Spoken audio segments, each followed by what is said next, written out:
F hub వారి పియాన్ ద ఫ్లీ గచ్చిబౌలిలో డిసెంబర్ 15న రాహుల్ సిప్లిగంచే Oscar range live concert. For booking contact. Welcome to Suman TV. నేను మీ సుమన్ టీవీ. నాకు మంచు మోహన్ బాబు గారి ఫ్యామిలీలో జరుగుతున్నటువంటి కొన్ని ఇన్సిడెంట్స్ ఎక్కడి నుంచి స్టార్ట్ అయ్యాయనంటే మనోజ్ పెళ్లి దగ్గర నుంచే స్టార్ట్ అయ్యాయా అనంటే కొన్ని కీలక విషయాలు వాటికి సంబంధించినటువంటి వాటిలో అవును అనేటువంటి కథనాలు ఎక్కువ మనకు వినిపిస్తూ ఉంటాయి.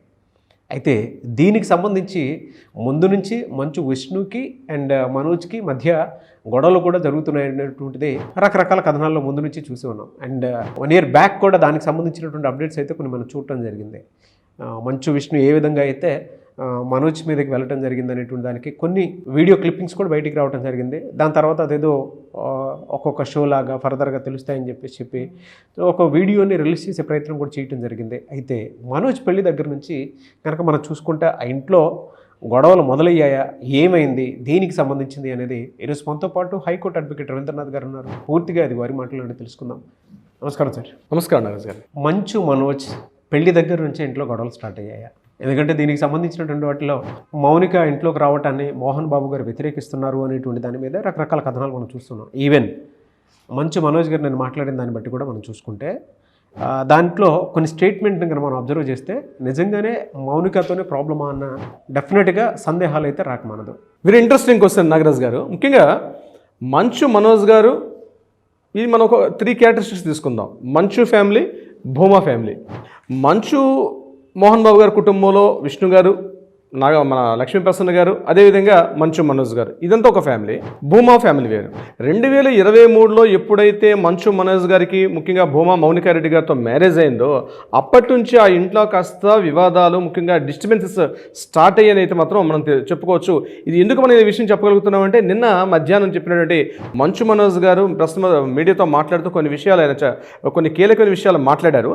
మరలా దీని కంటిన్యూషన్గా మళ్ళీ ఈవినింగ్ 5:30కి చెప్తామని చెప్పారు. బట్ సిపి నుంచి కొన్ని గైడ్లైన్స్ అనుకుంటా బహుశా ప్రెస్ మీట్ పెట్టలేదు.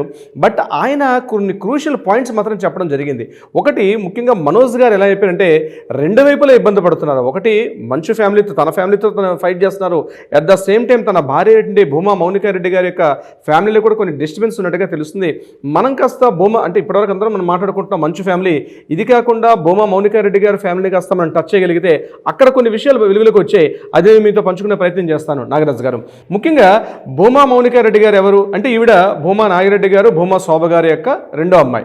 అంటే భూమా నాగిరెడ్డి గారు ఎవరు? ఈయన 1996లో ముఖ్యంగా ఆలగడ్డ నియోజకవర్గం, నంద్యాల దగ్గర ఉన్నటువంటి ఆలగడ్డ నియోజకవర్గం నుంచి 1996లో ఆయన పివి నరసింహారావు గారు, అప్పటి ఉన్నటువంటి అంతకుముందు ఉన్నటువంటి ప్రధానమంత్రి హోదాలో పనిచేసినటువంటి పివి నరసింహారావు గారు ఎప్పుడైతే నంద్యాల నియోజకవర్గం నుంచి పోటీ చేస్తున్నారో అప్పుడు ఆలగడ్డ నుంచి ఈయన పోటీ చేసి ఆయన మీద ఎన్నికయ్యారు. సో 1996 నుంచి భూమా నాగిరెడ్డి గారు అన్న వ్యక్తి ముఖ్యంగా టీడీపీ పార్టీలో ఒక కీలకమైన నేతగా ఎదిగారు.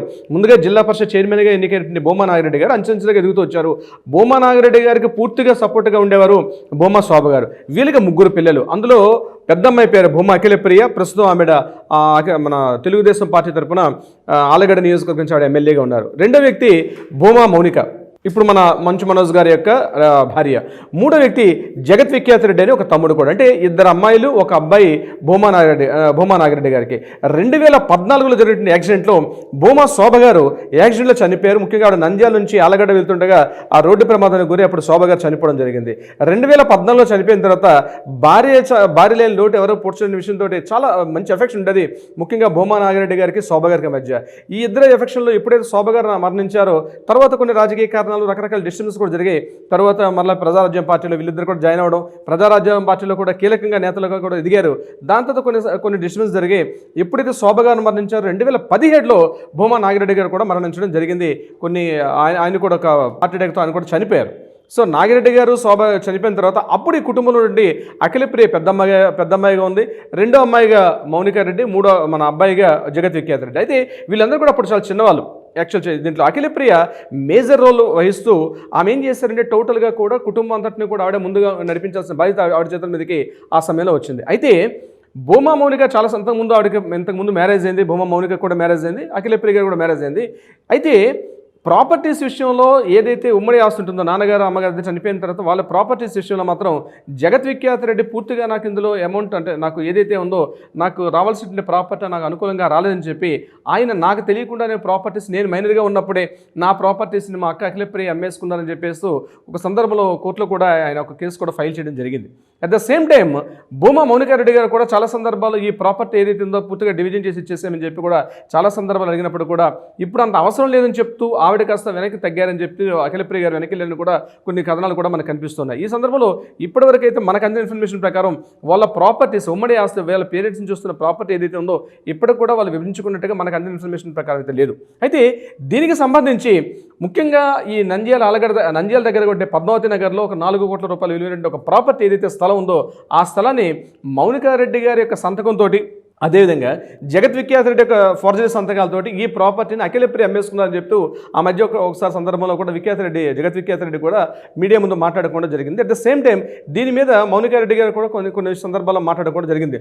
ఆ ప్రాపర్టీస్ చాలా ప్రాపర్టీ తర్వాత తెలుసుకునే విషయం ఏంటంటే మౌనికారెడ్డి గారికి సంబంధించిన చాలా ప్రాపర్టీస్ అన్నీ కూడా వీళ్ళ సంబంధం లేకుండా వీళ్ళ సంతకాలు లేకుండా ఫోర్జరీ సంతకాలతోటి చాలా ప్రాపర్టీస్ కొన్ని అమ్మేశారు. అదేవిధంగా కొన్ని యొక్క ల్యాండ్ దస్తావేజులు ప్రాపర్టీస్ అన్నీ కూడా బ్యాంకుల్లో పెట్టి కూడా కొంత లోన్స్ తీసుకోవడం కూడా జరిగింది అని చెప్తూ మౌనికారెడ్డి గారు సుమారుగా 10 కోట్ల రూపాయలు విలువైన ప్రాపర్టీస్ ఏవైతే ఉన్నాయో అదంతా కూడా పూర్తిగా ఫోర్జరీకి లోన్ అయింది అని చెప్తూ అఖిలప్రియ గారి విషయంలో చాలా సందర్భాల్లో చేయడం కూడా జరిగింది. అయితే ఈ రకంగా ఫ్యామిలీ డిస్టర్బెన్స్ అన్నవి ఒకవైపు మౌనికారెడ్డి నుంచి కూడా కంప్లీట్గా ఉన్నాయి. అఖిలప్రియ మీరు చూస్తుంటే ప్రెసిడెంట్ ఆవిడ సిట్టింగ్ ఎమ్మెల్యేగా ఉండడం వల్ల కూడా వీళ్ళు గట్టిగా మాట్లాడలేకపోతున్నారు అన్నటువంటి విషయం అయితే మనకి గట్టిగా తెలుస్తుంది. ఇదే సందర్భంలో 2023లో మంచు మనోజ్ గారితో మ్యారేజ్ అయిన తర్వాత ఈ విషయాన్ని షేర్ చేసుకుంది తన హస్బెండ్ అయినటువంటి మంచు మనోజ్ గారితో. సో ఇక్కడ ఏం జరిగింది, ఒకవైపు తన భార్య తరపునటువంటి ఫ్యామిలీలో ఆశ తగాదాలు చాలా చాలా తీక్షణంగా ఉన్నాయి, చాలా తీవ్రంగా ఉన్నాయి కూడా. At the same time Manchu Manoj గారి ఫ్యామిలీలో ఉన్నటువంటి విషయాల్లో కూడా ఇక్కడ ప్రాపర్టీస్ 4 years బ్యాకే డిస్టర్బెన్స్ జరిగినప్పుడు కూడా మంచు మనోజ్ గారికి అనుకున్నంత ప్రాపర్టీ ఇవ్వలేదని విషయం మీద ఆయన చాలా సందర్భాల్లో కూడా మాట్లాడడం కూడా జరిగింది. ముఖ్యంగా శ్రీ విద్యానికేతన్ స్కూల్కి సంబంధించి అక్కడ ట్రస్ట్ బోర్డులో ఆయన పేరు లేకపోవడం, అక్కడ ఉన్నటువంటి ఎవరైతే వినయ్ మహేశ్వర్ అనే వ్యక్తి ఈయనకి దగ్గర బంధువు కావడం, ఆయన కూడా ఇంతకుముందు సాక్షి మీడియాలో ఒక సీఈఓగా పనిచేయడం, అప్పుడు పరిచయం అయిన వ్యక్తి ఆ పరిచయాలతోటి అతని భార్య వెరోనికా రెడ్డి కూడా ఆ రకంగానే పరిచయం అవడం, అతను పూర్తిగా జగన్మోహన్ రెడ్డికి దగ్గర బంధువు అవడం, ఇదంతా కూడా ఫ్యామిలీకి సంబంధించిన ఒక ఇష్యూ అయినప్పుడు కూడా ప్రాపర్టీస్ విషయంలో మాత్రం మంచు మనోజ్ గారికి అనుకున్నంతగా జరగలేదు. అయితే దాని తర్వాత జరిగిన చాలా మూవీస్ యాక్షన్లో నేను పూర్తిగా ఒక కూలివాడిగా పనిచేశాను, కొన్ని ఫైట్ సీన్స్లో కానీ లేకపోతే పాట సాంగ్స్లో కానీ నేను చాలా యాక్ట్ చేశాను, కానీ నేను ఈవెన్ ₹1 కూడా తీసుకోలేదని చెప్పి మంచు మనోజ్ గారు కూడా నిన్న మాట్లాడడం కూడా జరిగింది. నేను ఇంట్లో కూలివాడిగా పనిచేస్తాను కానీ ఏ రోజు కూడా ₹1 కూడా నేను తీసుకోలేదు. తర్వాత మౌనికారెడ్డి గారు నా భార్యకి ఈరోజు ఉన్నటువంటి ఒక టాయ్స్ కంపెనీ ఉంది, అది మేము చెన్నై నుంచి ఆపరేషన్ చేస్తున్నాం, అది కాశ్మీర్ టు కన్యాకుమారి వరకు ఉన్నటువంటి ఆ లావాదేవీలు మాత్రం ఇప్పుడు నేను చూస్తున్నాను, నాకు ఫ్యామిలీ దగ్గర నుంచి ₹1 కూడా తీసుకోలేదు, కానీ నన్ను చాలా వరకు నేను ఫ్యామిలీకి ఉపయోగపడ్డాను అని చెప్పడం కూడా జరిగింది. అంటే ఒకవైపు ఏదైతే ఫ్యామిలీ ప్రాపర్టీస్ ఉన్నాయో ఇప్పుడు ముఖ్యంగా మోహన్ బాబు గారికి సంబంధించిన హౌస్ కావచ్చు, ఆయన ఫామ్ హౌసెస్ ఎసెట్స్ కావచ్చు, శ్రీ విద్యానికేతన్ స్కూల్, ఇవి మనకు తెలిసినటువంటి ఇవి మనకి ఫిజికల్గా కనిపిస్తున్న ప్రాపర్టీస్. ఇవి కాకుండా కొన్ని కాపీ రైట్స్ ఉంటాయి, అదేవిధంగా ఆయనకు సంబంధించిన కొన్ని ఇంటెలెక్చువల్ ప్రాపర్టీస్ కూడా చాలా, ఎందుకంటే ఆయన సినిమాలకి ప్రొడ్యూస్ చేశారు, అదేవిధంగా ఆయన కొన్ని సినిమాలకి ప్రొడ్యూస్ చేయడం, కొన్ని సినిమాలకి కథలు కూడా అందించారు ఆయన. సో ప్రాపర్టీస్ అంటే ఇంటెలెక్చువల్ ప్రాపర్టీస్ కూడా ఉన్నాయి. ఆ రైట్స్ ఇప్పటికి కూడా మోహన్ బాబు గారి దగ్గరే ఉన్నాయి. దానికి సంబంధించిన విషయాలు కూడా కొన్ని కాపీ రైట్స్ కొనుక్కున్నారు. ఆ కాపీ రైట్స్ సంబంధించి కూడా నిన్న మంచు మనోజ్ గారి సందర్భంలో మాట్లాడుతూ మా నాన్నగారి దగ్గర ఆ ఎసెట్స్ కూడా కొన్ని ఉన్నాయని చెప్పడం కూడా జరిగింది. సో ఆ ఎసెట్స్ ఇప్పుడు ఆయన చేతిలో ఉన్నాయి, కానీ ఫిజికల్ ఎసెట్స్ ఏదైతే ఉంటాయో అంటే ముఖ్యంగా ఈ ల్యాండ్స్ గోల్డ్ వీటికి సంబంధించి మాత్రమే మనోజ్ గారికి విష్ణు గారికి మధ్య డివిజన్ చేయడం జరిగింది. అయితే ఈ సందర్భంలో శ్రీ విద్యానికేతన్ స్కూల్ ఒక్కటే ఇన్కమ్ మాత్రమే పూర్తి ఆదాయ వనరుగా వీళ్ళ ఫ్యామిలీ అవుతున్నప్పుడు అందులో ఈయన పాత్ర లేకపోవడం, ఏదైతే ఈ వినయ్ మహేశ్వరి గారు అనే వ్యక్తి కీలకంగా ఈ శ్రీ విద్యానికేతన్ స్కూల్కి సంబంధించి పనిచేస్తున్నారో దాని మీద కొన్ని రకాల ఆర్థిక అవకతవకలు జరిగాయని చెప్తూ గతంలో కొన్నిసార్లు 2023లో కొంత డిస్కషన్స్ వచ్చినప్పుడు ఈయన ఒక మెయిల్ కూడా రాశారని చెప్పడం కూడా జరిగింది. ఏదేమైనప్పుడు కూడా ప్రాపర్టీస్ విషయంలో ఇక్కడ మంచు మనోజ్ గారు ఇబ్బంది పడుతున్నారు, at the same time Mounika అని కూడా ఇబ్బంది పడుతున్నారు. అయితే నాకు తెలిసిన ఇన్ఫర్మేషన్ ప్రకారం ఆల్రెడీ భూమా ఫ్యామిలీలో సంబంధించి కొన్ని ఆర్థిక అవకతవకలు గొడవలు బాగా తీవ్రంగా జరుగుతున్నాయి, కాబట్టి ఇటువంటి వ్యక్తి మన లైఫ్లో ఉండడం కరెక్ట్ కాదని చెప్పి చాలాసార్లు మందలించాలనే విషయం కొంతమంది సన్నిహిత వర్గాలు కూడా చెప్పడం జరిగింది.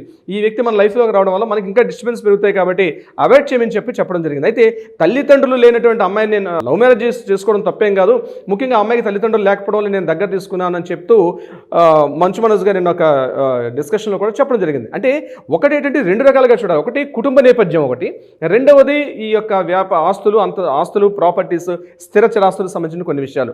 ఇక్కడ మనం ఈ విషయంలో మాట్లాడుకుంటే మౌనికారెడ్డి గారు కూడా చాలా తీవ్ర ఇబ్బందులు ఇబ్బందుల్లో ఉండడం అయితే జరుగుతుంది. ముఖ్యంగా తన సిస్టర్ అఖిలప్రియ ద్వారా గారు అదేవిధంగా జగత్ విఖ్యాత రెడ్డి. అయితే జరుగుతున్న సంఘటనలు చూస్తే జగత్ విఖ్యాత రెడ్డి గారు అదేవిధంగా భూమ మౌనిక కలిస్తే మాత్రం అఖిలప్రియ గారి మీద ఖచ్చితంగా ఒక షూట్ ఫైల్ చేసే అవకాశం కూడా ఉన్నట్టుగా మనకి కొన్ని సన్నిహిత వర్గాలు చెప్తున్నారు నాగరాజ్ గారు. బట్ అక్కడి నుంచి ఎక్కడికెక్కడికో వెళ్తుంది కదా సార్ అయితే. అదే కదా నాగరాజ్ గారు, ఏదేమైనప్పుడు కూడా ఆస్తులు అనేవి మనుషుల మధ్య అంతరాలు పెంచుతుందనడంలో ఎటువంటి సందేహం అయితే లేదు నాగరాజ్ గారు. చూద్దామండి ఏ మేరకు వెళ్తుంది అనేది. Anyways thank you so much Ravindranath garu. Thank you so much Nagaraj గారు.